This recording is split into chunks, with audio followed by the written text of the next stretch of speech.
पश्चिम बंगाल के पूर्व मेदिनीपुर जिले के एगरा में मंगलवार को एक अवैध पटाखा फैक्ट्री में विस्फोट होने से 9 लोगों की मौत हो गई थी। इस घटना के बाद बुधवार को सीआईडी और फोरेंसिक दलों ने मौके पर पहुंचकर जांच शुरू कर दी है।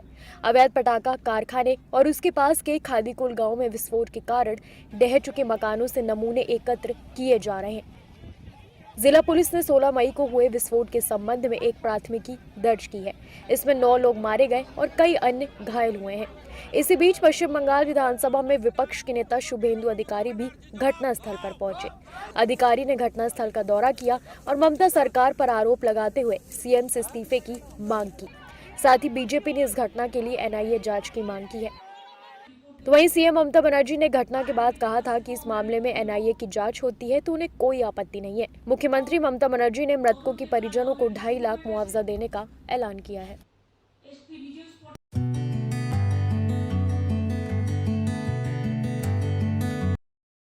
कर्नाटक में प्रचंड जीत के बाद अब कांग्रेस में कर्नाटक के अगले सीएम को लेकर जोरदार मंथन जारी है। एक तरफ डीके शिवकुमार है तो दूसरी तरफ सिद्धार्थ मैया। दोनों नेताओं ने 17 मई को मल्लिकार्जुन खड़गे और राहुल गांधी के आवास पर बैठक की, जिसके बाद कांग्रेस की ओर से बयान जारी किया गया कि जल्द ही कांग्रेस अगले कर्नाटक सीएम का ऐलान कर देगी। Do not resort to any speculation. Whenever a decision is taken by the Honorable Congress President, we will be happy to inform you. I am only here to quash multiple rumors and hearsay and planted news that are being played on television channels. Please do not believe it. Please do not accept it. Whenever Congress Party makes a decision, either today or tomorrow, we will be the first ones to inform you. इस कड़ी में कांग्रेस सांसद ने बताया कि meeting में क्या हुआ। राष्ट्रीय अध्यक्ष जी को मिलकर जो राष्ट्रीय लेवल पे जो होना कंसल्टेशन स्टिल ऑन है, कल भी कंसल्टेशंस होंगे और जैसा ही डिसीजन होगा आप लोगों को बताया जाएगा। सर रिपोर्ट सारी सर हम लोग तो कोशिश करें जितना जल्दी हो, क्योंकि अभी टाइम भी तो कितना हुआ, 13 तारीख को चुनाव हुआ है, 14 तारीख को हमारे सेंट्रल ऑब्जर्वर्स वहां पे गए थे, 15 तारीख को आके रिपोर्ट दिए, आज दिन भर कंसल्टेशंस हुए हैं और फार्मूला भी निकालना पड़ेगा ना, क्योंकि बड़ा स्टेट है, इतनी बड़ी मैंडेट मिली है, कई हमारे वहाँ पे रीजन्स हैं स्टेट के अंदर, उनमें रिप्रेजेंटेशंस की बात भी है। तो और साथ में क्या सिर्फ चीफ मिनिस्टर का वोट दिलाना है, क्या साथ में मिनिस्टर्स का वोट दिलाना है, इसके ऊपर भी तय करना। वहीं बीजेपी नेता बसवराज बोम्मई ने कांग्रेस के मुख्यमंत्री मंथन पर निशाना साधा। It's their internal matter. I don't want to discuss much on that. But it is going to reflect on the Congress party that in spite of having a complete majority, they are unable to decide a leader. This shows the internal situation of the party. बता दें, इस वक्त Karnataka CM race में कांग्रेस की ओर से 2 चेहरे सबसे आगे हैं, डीके शिवकुमार और सिद्धार्थ मैया। इन दोनों को लेकर कयासों का बाजार तेजी से आगे फैल रहा है। ऐसे में हाई कमान जल्द ही एक नाम पर अपनी मोहर लगाएगा।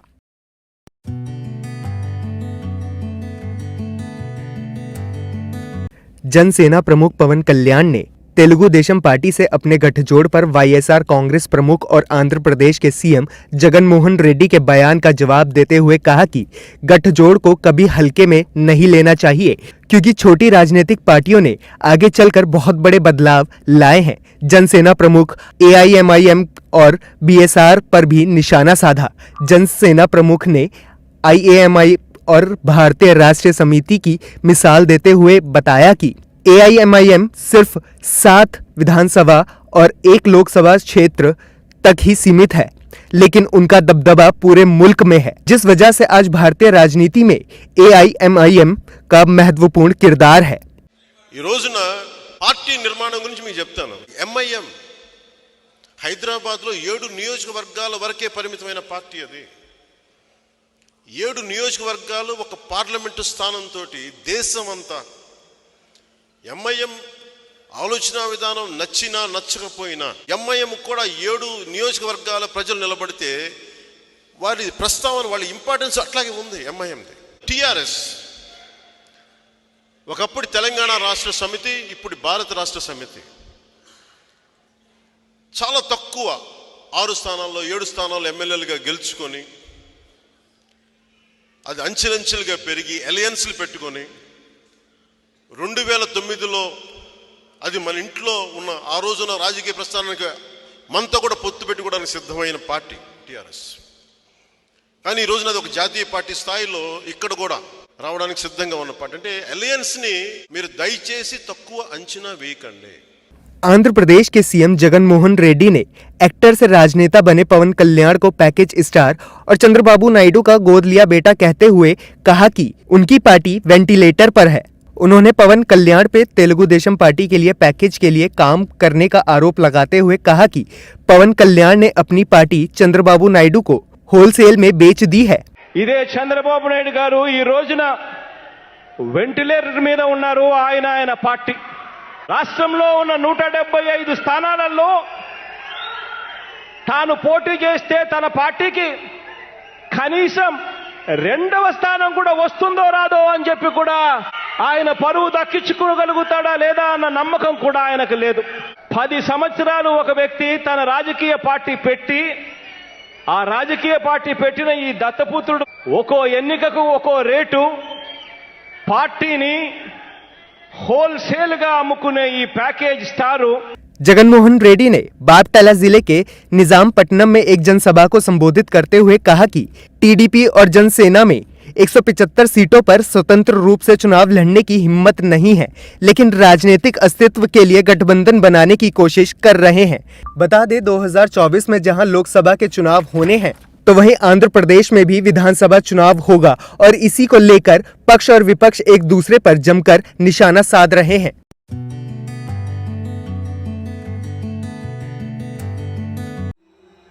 बिहार के पटना में बाबा बागेश्वर धाम यानी पंडित धीरेन्द्र शास्त्री के पहुंचने पर लगातार बिहार की राजनीति में भूचाल देखने को मिल रहा है। एक और राजनीति के कई बड़े चेहरे पंडित धीरेन्द्र शास्त्री के दिव्य दरबार में अपनी अर्जियां लेकर पहुंच रहे हैं, तो दूसरी ओर बिहार सीएम नीतीश कुमार ने धीरेन्द्र शास्त्री पर निशाना साधा। और हम लोग काम कर रहे हैं, डेवलपमेंट कर रहे हैं, और जहां भी हम लोग जा रहे हैं लोगों से मिल रहे हैं, सब लोगों के बीच में ये बात हो रही है। लेकिन हमको तो कुछ आश्चर्य होता है कि सबकी क्या जरूरत है बोलने की। अरे किसी भी धर्म को मानिए, अपने ढंग से करिए, उसमें कौन रुकावट है? जो भी अपना धर्म की पूजा करे उसमें कोई किसी पर तो रुकावट तो है नहीं। लेकिन इस सब पर नामकरण करना आश्चर्य की बात है। हमको तो आश्चर्य लगता है, कब ये संभव है? वहीं केंद्रीय मंत्री गिरिराज सिंह ने बाबा बागेश्वर के बहाने नीतीश कुमार और तेजस्वी यादव पर बड़ा हमला बोला। कोई ईद मुबारक की इफ्तार, मुझे राष्ट्र मुबारक, मुझे सनातन मुबारक, मुझे बिहार मुबारक, हम उसको लोक रहे हैं तो कौन सा गुनाह कर रहे हैं? आप इफ्तार मनाएं, हमें कोई दिक्कत नहीं। आप गांधी मैदान में ईद मनाएं, कोई दिक्कत नहीं। आप बाबा को ना दें वहां कार्यक्रम करने के लिए, ये आपकी मर्जी। तो उधर धीरेन्द्र शास्त्री ने हाल ही में कहा था कि अगर इस देश में रहना है तो सीताराम कहना पड़ेगा। इसको लेकर चिराग पासवान ने तीखी प्रतिक्रिया दी।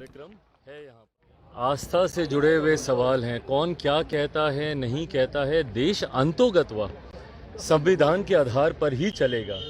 ये देश संविधान के आधार पर चला है, आगे भी संविधान के आधार पर ही चलेगा। बाकी कौन अपनी आस्था के आधार पर, उनका विश्वास किस में है उसके आधार पर कौन क्या कह रहा है, पर अंतोगत्वा देश का विश्वास और देश सिर्फ और सिर्फ संविधान के आधार पर आए हैं।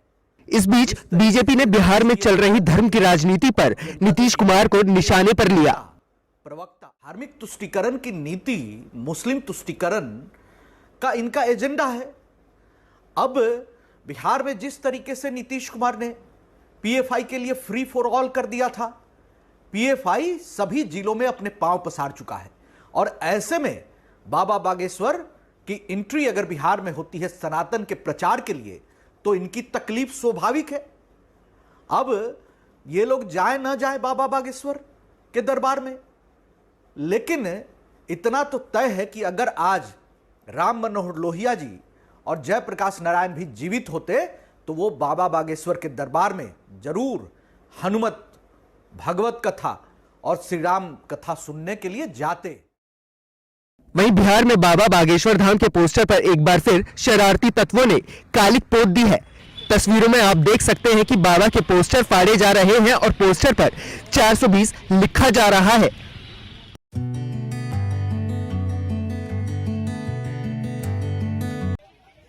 पश्चिम बंगाल के पूर्वी मेदिनीपुर जिले में एक अवैध पटाखा फैक्ट्री में 16 मई को हुए विस्फोट में करीब 9 लोगों की मौत हो चुकी है, जबकि कई लोग गंभीर रूप से घायल हुए हैं। विस्फोट इतना जबरदस्त था कि जिस आवास में ये फैक्ट्री चल रही थी वो ढह गया। चारों तरफ लोगों के शरीर के चिथड़े पड़े हुए थे, मलबा पूरी तरह से बिखर गया था। ऐसे में पश्चिम बंगाल की मुख्यमंत्री ममता बनर्जी ने जान गंवाने वालों को 2.5 लाख रुपए और घायलों को 1 लाख रुपए देने का ऐलान किया है। সত্যি মানবিকভাবে আমরা দুঃখিত। পরিবারগুলোকে আমরা 2.5 লক্ষ টাকা করে সাহায্য করব। যারা মারা গিয়েছে, যারা সিরিয়াসলি ইনজিউর্ড আছেন, তাদের চিকিৎসা পরিষেবা সহ 1 লক্ষ টাকা করে তাদের ইমিডিয়েট তাদের হাতে দেওয়া হবে। আর জ্ঞানমোহন সিংকে পাঠানো হচ্ছে। মনোজ জ্ঞানমোহনকে পাঠিয়েছো? Already started. राज्य सरकार ने इस घटना की सीबीआई जांच का आदेश दिया है, जबकि भारतीय जनता पार्टी ने इस घटना की एनआईए से जांच कराने की मांग की है और इस संबंध में केंद्रीय गृह मंत्री अमित शाह को एक पत्र भी लिखा है।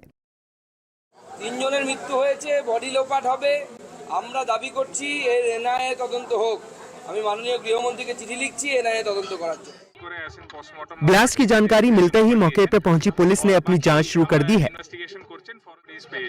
और 2 জন ইনজুর্ড অবস্থাতে এগরা হসপিটালে আছে, ওদেরকে আমরা এসএসকেএম এ শিফট করা আছে। ওইগুলো কাজগুলো চলছে আর এখানে আপাতত আমরা 9টা বডি পেয়েছেন, ওই সব আমরা শিফট করে আসেন পোস্টমর্টম আর বাকি ডিটেইলস এর জন্য পাঠিয়েছেন। আর বাকি আমরা ইনভেস্টিগেশন করছেন, ফরেনসিক টিম আসছে, অন দ্য ওয়ে আছে, হোপফুলি আসেন শর্ট। साथ ही मुख्यमंत्री ममता बनर्जी ने पुलिस विभाग को जांच के आदेश दिए हैं और कहा है कि दोषियों को बख्शा न जाए। Bell icon, never miss an update.